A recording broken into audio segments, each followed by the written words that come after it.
Chapter 23. Then Balaam said to Balak, Build 7 altars for me here, and prepare for me here 7 bulls and 7 rams.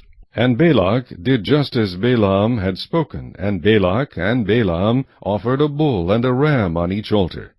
Then Balaam said to Balak, Stand by your burnt offering, and I will go. Perhaps the Lord will come to meet me, and whatever he shows me I will tell you. So he went to a desolate height.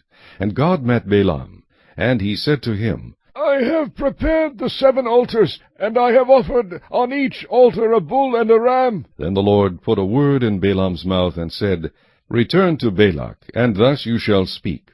So he returned to him, and there he was, standing by his burnt offering, he and all the princes of Moab.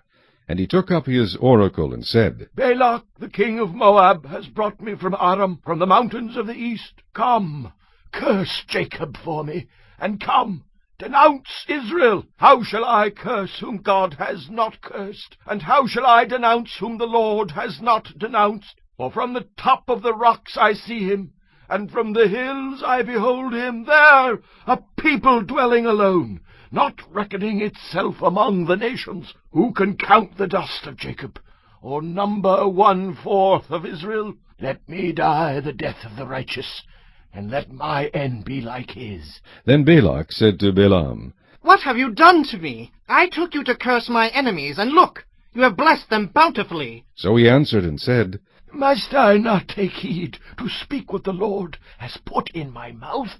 Then Balak said to him, Please come with me to another place from which you may see them. You shall see only the outer part of them, and shall not see them all. Curse them for me from there. So he brought him to the field of Zophim, to the top of Pisgah, and built 7 altars, and offered a bull and a ram on each altar. And he said to Balak, Stand here by your burnt offering, while I meet the Lord over there. Then the Lord met Balaam, and put a word in his mouth, and said, Go back to Balak, and thus you shall speak. So he came to him, and there he was, standing by his burnt offering, and the princes of Moab were with him. And Balak said to him, What has the Lord spoken? Then he took up his oracle, and said, Rise up, Balak, and hear. Listen to me, son of Zippor. God is not a man that he should lie, nor a son of man that he should repent. Has he said, and will he not do? Or has he spoken, and will he not make it good? Behold, I have received a command to bless. He has blessed, and I cannot reverse it. He has not observed iniquity in Jacob, nor has he seen wickedness in Israel. The Lord his God is with him, and the shout of a king is among them. God brings them out of Egypt. He has strength like a wild ox. For there is no sorcery against Jacob, nor any divination against Israel. It now must be said of Jacob and of Israel, Oh, what God has done! Look! A people rises like a lioness, and lifts itself up like a lion. It shall not lie down until it devours the prey, and drinks the blood of the slain.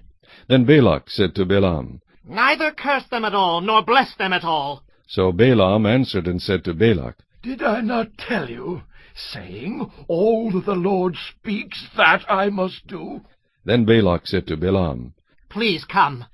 I will take you to another place. Perhaps it will please God that you may curse them for me from there. So Balak took Balaam to the top of Peor, that overlooks the wasteland. Then Balaam said to Balak, Build for me here 7 altars, and prepare for me here 7 bulls and 7 rams. And Balak did as Balaam had said, and offered a bull and a ram on every altar.